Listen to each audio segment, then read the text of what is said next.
I never thought I would end up suing the 3 kids I raised as my own for nearly a decade. For years, I poured everything into being the best father I could be to Tyler, Emma, and Jake, even though they were not biologically mine. Now, as adults, they have been publicly calling me a deadbeat dad who abandoned them and denied paternity to avoid paying child support. The worst part, they genuinely believe I am their biological father who rejected them, completely unaware of the truth their mother has hidden from them all these years. Before I tell you how I ended up suing the kids, I once called my own. Drop a comment, letting me know where you are watching from, and subscribe if you have ever had someone completely misunderstand your actions despite your best intentions. My story began 15 years ago when I was 25, a young software developer with a promising career ahead of me. I met Melissa at a friend's barbecue on a warm summer afternoon in Portland. She was 28, confident, with an infectious laugh that drew me in immediately. When she mentioned she had 3 children, I was surprised but not deterred. Tyler was 7, Emma was 5, and Jake was just 3. Our first date was at a family-friendly restaurant where I met her kids. Tyler was shy but curious. Emma immediately showed me her collection of colorful bracelets, and little Jake climbed into my lap within minutes of meeting me. Something clicked that day. Perhaps it was because I grew up in a broken home myself, with my father walking out when I was 4. Whatever the reason, I felt an immediate connection, not just with Melissa but with her children too. Their dad is not in the picture, Melissa explained during those early days. Richard left when Jake was just 6 months old. He has never paid child support and has no interest in being a father. As our relationship progressed, I found myself taking on more and more fatherly responsibilities. I helped Tyler with his math homework, taught Emma how to ride a bike without training wheels, and spent countless hours building block towers with Jake, only to laugh as he gleefully knocked them down. I attended parent-teacher conferences, coached Tyler's Little League team, and kissed scraped knees. Before I knew it, the kids were calling me Daddy Ervin, a title that filled me with more pride than any professional accomplishment. 2 years into our relationship, I proposed to Melissa. We had a small ceremony in her parents' backyard with the children playing important roles. Tyler was my best man at 9 years old, proudly holding the rings. Emma scattered flower petals and constantly announced to guests, "That is my daddy now, Jake." Not quite understanding the ceremony but feeling the importance, stood solemnly beside his siblings until it was time to run to the cake. After the wedding, I brought up the possibility of legally adopting the children. Melissa seemed hesitant, which surprised me. "Richard might cause problems if we try to terminate his parental rights," she explained. "He has never wanted responsibility, but he might fight giving up his legal connection just out of spite. Let us leave things as they are for now. You are their dad in all the ways that matter." I accepted her reasoning, though something about it nagged at me. If Richard had truly abandoned his children completely, as Melissa claimed, why would he suddenly fight an adoption? But I pushed these thoughts aside, focusing instead on building our life together. For 8 years, we were a family. I worked hard to provide financial stability, eventually starting my own software consulting business that allowed me to work from home 2 days a week to be more present for the kids. We bought a 4-bedroom house in a good school district. We took family vacations to Disneyland, the Grand Canyon, and camping trips along the Oregon coast. I attended every school play, sports game, and parent-teacher conference. I helped with science fair projects, taught them to swim and read bedtime stories. In every way that counted, I was their father. Looking back, the signs of trouble were there, but I chose not to see them. Melissa became increasingly secretive about her phone calls and text messages. Our joint bank account showed unexplained withdrawals that she vaguely attributed to things for the kids. She grew emotionally distant, often picking fights over trivial matters before storming out for girls' nights that extended well into the early morning hours. I was working late one evening, finishing a project deadline in my home office, when I decided to surprise Melissa with dinner from her favorite restaurant. I called her office, but her assistant mentioned she had left early that day. Concerned, I tried her cell phone, but it went straight to voicemail.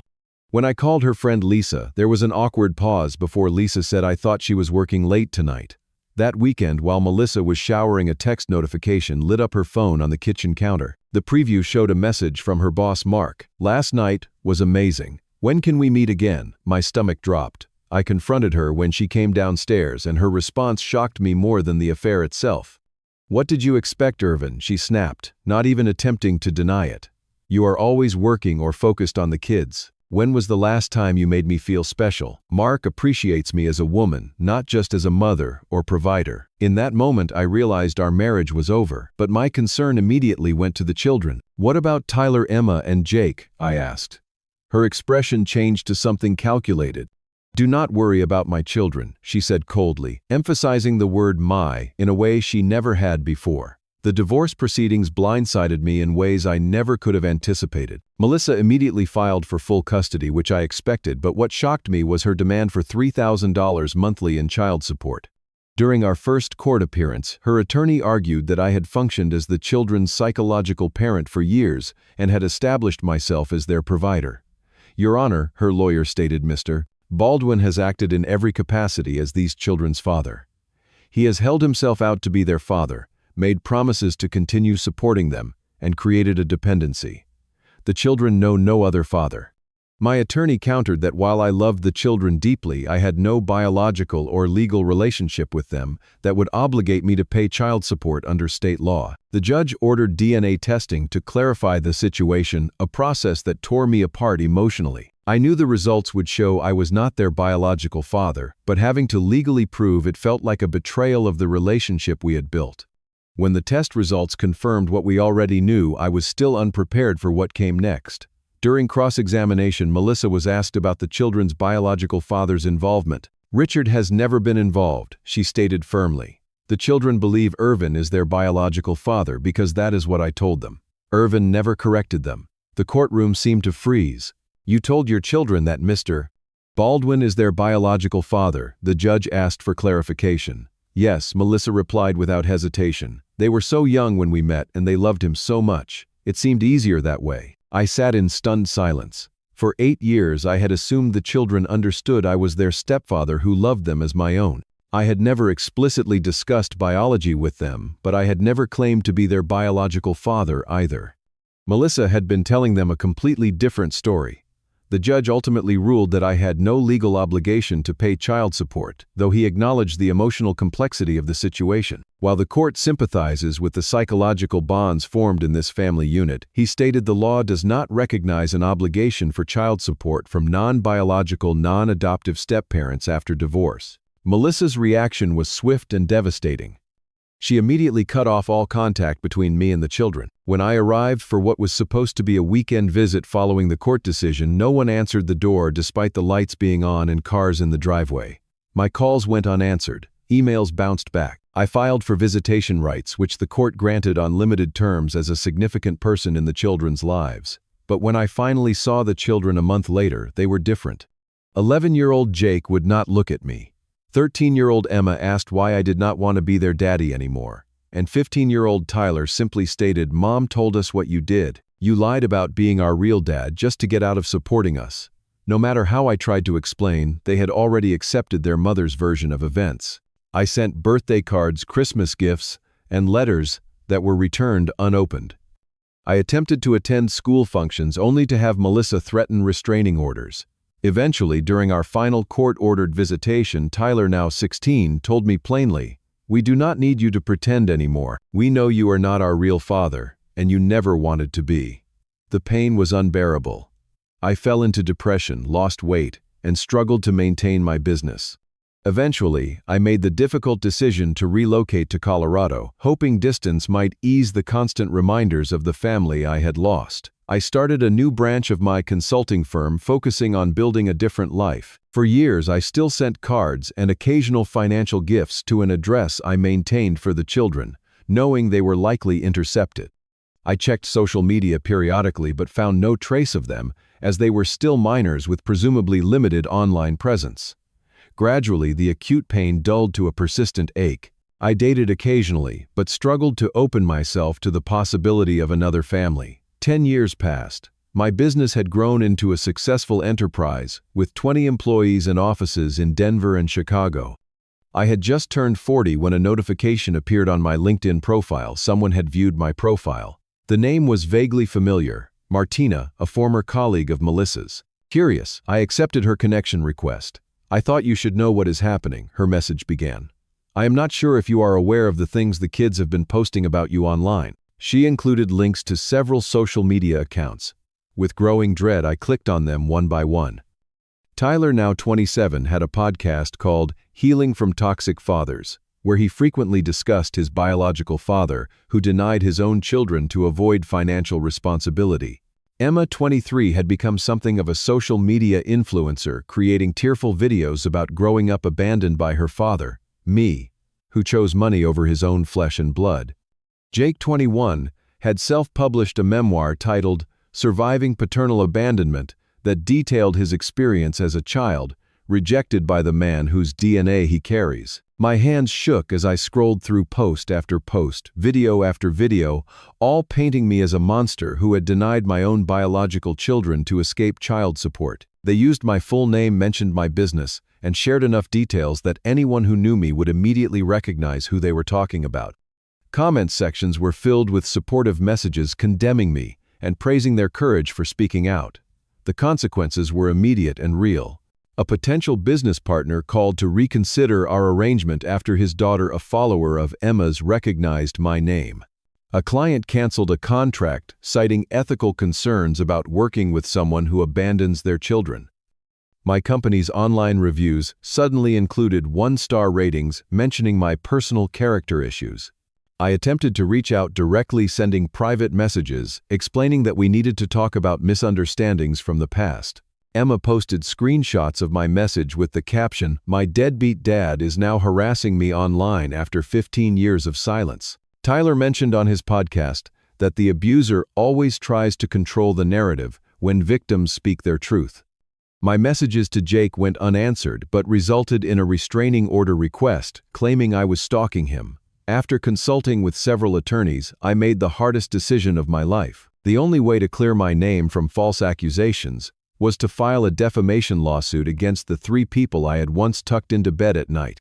The lawsuit cited specific false statements they had made publicly, that I was their biological father, that I had abandoned them to avoid child support, and that I had denied paternity of my own children. The media attention was immediate and overwhelmingly negative. Man sues his own children for speaking about their childhood, read one headline. Deadbeat dad takes kids to court after abandoning them, proclaimed another. Few bothered to investigate beyond the surface narrative that the kids had established. My attorney helped me understand something critical based on their posts and responses. It became clear that Tyler, Emma, and Jake genuinely believed I was their biological father who had abandoned them. They were not maliciously lying. They were repeating what they believed to be true based on what their mother had told them.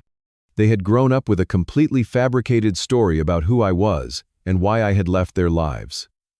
The realization was both heartbreaking and oddly comforting. The children I had loved were not vindictively trying to hurt me. They were expressing genuine pain based on a false narrative they had been fed their entire lives. The first court appearance for the defamation case brought us into the same room for the first time in a decade. I barely recognized them as they filed in with their attorney. Tyler, tall and serious in a button-down shirt with facial features that clearly resembled Richard, not me. Emma, confident and stylish, who had her mother's eyes and smile. Jake, lanky and uncomfortable in formal attire, looking everywhere but at me. Notably absent was Melissa, who had not been named in the lawsuit but had been subpoenaed to testify. The tension in the courtroom was palpable. Their attorney argued that their statements were expressions of personal experience, not defamatory claims. My attorney countered by presenting the DNA evidence from the original divorce case and a timeline of events documented through court records. Your Honor, my lawyer explained, my client never claimed to be these individuals' biological father. In fact, the court established through DNA evidence 10 years ago that he has no biological relationship to them. Their statements claiming he denied paternity of his own children are demonstrably false because he is not and never was their biological father. I watched their faces as this information was presented. Tyler's jaw clenched tight. Emma's eyes widened in confusion. Jake looked up for the first time, staring at me with an expression of disbelief. The judge ordered a recess and requested Melissa's presence for the next hearing. When we reconvened 2 weeks later, Melissa finally took the stand, clearly uncomfortable under oath. Miss Harris, my attorney began, did you tell your children that Ervin Baldwin is their biological father? After a long pause, she answered, yes. And is that true? No. Who is their biological father? Richard Tanner. Has Mr. Tanner had any contact with the children? She hesitated before answering. Yes. Please explain the nature of that contact. He has paid child support since the divorce. The courtroom erupted in murmurs. The judge called for order. To clarify, my attorney continued, Richard Tanner, the biological father, has been paying child support all these years. Yes. And yet you told your children that Mr. Baldwin denied being their father to avoid paying support. I thought it would be easier for them to understand, she said, her voice barely audible. The case never went to full trial. Faced with irrefutable evidence, their attorney proposed a settlement, a public retraction of the defamatory statements, removal of all content, mentioning me, and a modest financial settlement to cover damages to my business. I agreed on the condition that I could speak privately with each of them, if they were willing. After the settlement conference, Emma approached me in the hallway outside the courtroom. She looked simultaneously angry and lost. Was any of it real? She asked, her voice tight with emotion. Did you ever actually care about us? We sat on a bench, maintaining careful distance between us. For 2 hours, I answered her questions as honestly as I could. I showed her photos from my wallet, Tyler winning his baseball trophy, Emma missing her front teeth and grinning at the camera, Jake asleep on my chest when he was 4. I told her about the years of birthday cards returned unopened, the visits. They did not know I had attempted the savings accounts I had established for each of them that remained untouched. I never stopped loving you, I told her. I just did not know how to fight a battle against a story you had been told your entire lives. 2 days later, Tyler called me. Our conversation was more guarded, his questions more pointed. He wanted facts, dates, evidence. I provided what I could, directing him to court records and offering to share emails and documentation from the years after the divorce. Jake remained distant, though his memoir was pulled from publication. Through Emma, he sent a message that he needed time to process everything. 6 months after the settlement, my relationship with them remains complicated. Emma and I speak weekly, working through years of misunderstandings. Tyler calls occasionally, our conversations growing gradually less awkward. Jake still maintains his distance, though Emma tells me he has questions he is not yet ready to ask. Melissa has refused any contact with me, though the kids have had difficult conversations with her about the deception she maintained for so many years. According to Emma, Richard, their biological father, has also reached out, creating another complicated dynamic for them to navigate. This journey has taught me that family bonds go deeper than biology, but they cannot survive without truth. For years, I let my pain keep me from fighting harder to stay in their lives. I convinced myself it was better to let go than to force myself into a situation where I was not wanted. Now I know that walking away, even with the best intentions, left a vacuum that was filled with falsehoods. The legal victory means little compared to the opportunity to reconnect with the children I love. We cannot recover the lost years, but we can build something new from the ruins of what was destroyed. It is a slow process full of difficult conversations and painful realizations, but it is also filled with moments of genuine connection that make every struggle worthwhile. Have you ever had to fight against false narratives about yourself, especially from people you care about? Share your experience in the comments section below.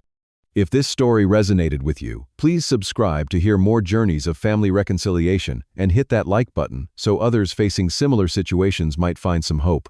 Consider sharing this video with someone who might be struggling with complicated family truths. Thank you for listening to my story. And remember, sometimes clearing your name is not about vindication, but about creating the possibility for genuine understanding and healing.